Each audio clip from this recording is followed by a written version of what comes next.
Dans un autre registre, celui de la sécurité et de la défense, le directeur général des relations internationales a effectué une mission de terrain dans les régions de l'intérieur.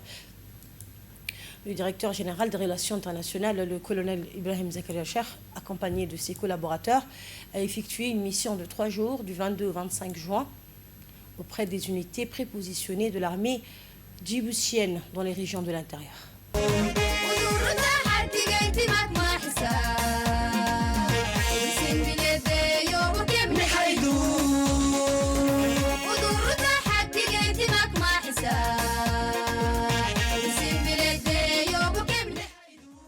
Cette mission s'inscrit dans le cadre de ses prérogatives définies par le décret numéro 2023 portant création de la Direction générale des relations internationales, notamment en matière d'analyse des évolutions internationales susceptibles d'impacter la stratégie de défense nationale afin d'éclairer les plus hautes autorités de l'État. Le déplacement a débuté dans la région frontalière de l'Oyada où le colonel Ibrahim Zakaria Cheikh a été accueilli par le commandant de zone, le lieutenant-colonel El Mihirsi. Celui-ci lui a présenté un exposé sur la situation sécuritaire et les principaux défis opérationnels dans son secteur.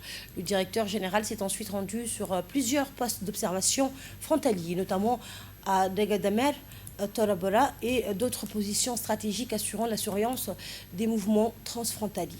Cette visite a permis des échanges directs avec les militaires déployés en première ligne dans la protection de l'intégrité territoriale.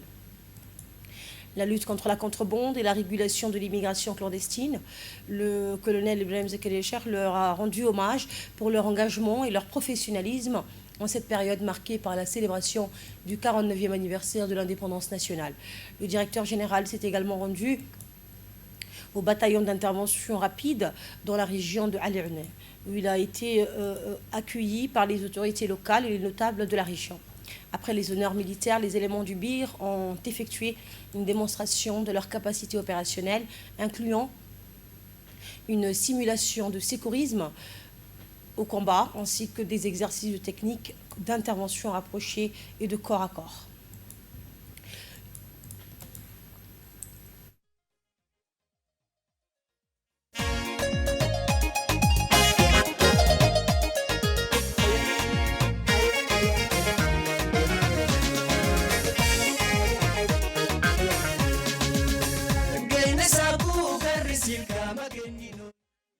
Donc, Chelmaki Ali a enfin présenté un point de situation sur les missions du bataillon, ses capacités opérationnelles, ses efforts de formation ainsi que ses perspectives de développement.